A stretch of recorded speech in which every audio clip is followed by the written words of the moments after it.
Oh boy, did we have a blast down there. If you came to 1615 Market Street, the Chit Chat Lounge from the 90s to 2000, you got a story.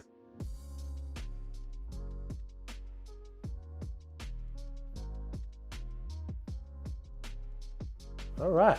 Now, I know it, but for the fine people in the world there, could you state your name for us? Jimmy Webb, or you can call me James Webb, but I prefer Choo Choo.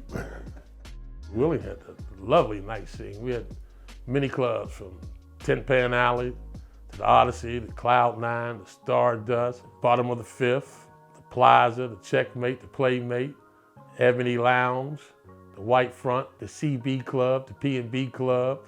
Yeah, we had a lot of nightlife clubs downtown. That's how I got into the bar business.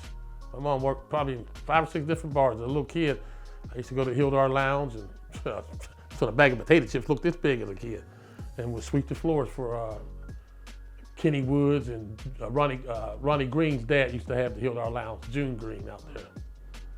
Yeah. Basically, I grew up around the bar scenes with my mom. Growing up in Elm Grove was beautiful. You know, we had Naples, a candy store, at Isley's, the ice cream store. We had Joe Curls, our 5-cent bologna sandwiches with our donuts, nickel pop. We spent a lot of time taking the railroad tracks to come in town. The railroad tracks from Elm Grove would take you to the 18th Street and just get off and go any direction you want to go downtown. Do you have any personal stories about the first time you ventured out into the nightlife around here? Whew. I'd have to say the Tin Pan Alley. You go up these steps, about 20 steps, and once you open up the door, it was a glass floor that lit up all different colors. I won my first dance contest there, me and Tracy Jenkins.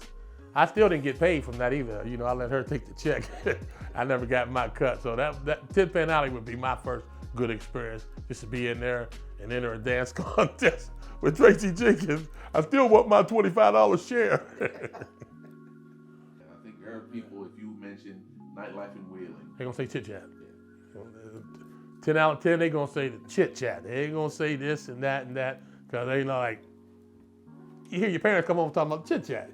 Girl, they're cutting it up down the Chit Chat. Yeah. It was just a place to be, man. The atmosphere, you know. Chit Chat was just more than a beer. We had jazz there. My mom brought jazz there. We brought Def Jam comedy there.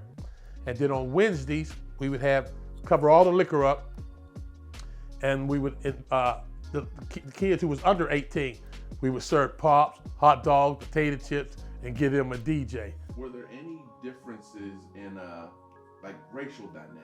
Were there black clubs, white clubs, or for most clubs was it integrated? In my opinion, you can go to any club you wanted to. That's just my opinion. You know, if you was a good person and you was old enough to get in the Tin Pan, you can get in the Tin Pan. You was old enough to get in the Chit Chat Lounge, you can get in the Chit Chat Lounge. You know, it was just mixture. You know, to my knowledge, there might be some hidden clubs around there where I can't get into, but then again, that's not the place I should be if I can't get into it. What do you think the public's perception of places like the Chit Chat and all that was? At times it wasn't good. You know, someone get in a fight and they blow it all out of proportion. And the fight didn't start at the Chit Chat, it just went there. You've been arguing with Joey all day up on the hill, and then you see Bobby downtown in front of the Chit Chat, now you want to start something. So it picked up bad reputation for that, for people outside doing things, not on the inside. But I looked at it like this: if I kept them off the streets and in the bar, you don't have to worry about the police. You know, ain't no crime being committed. They're inside there. And he ain't letting nothing go down. I'm not. Just, I wanted everybody to feel safe. I don't care if you was pink, you get to come into the Chit Chat. I don't care if you green, you get to come into the Chit Chat. And all I wanted was respect. I wouldn't come on your house and break your toilet.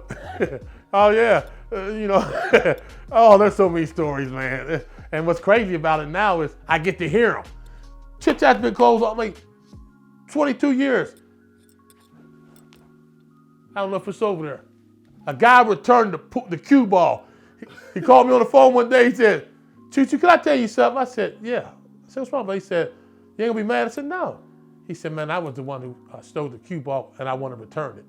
And he brought the cue ball down to me and returned my cue ball. from a food table. Those are stories I enjoy. I used to go visit people's houses, and guess what I would see in their cabinets?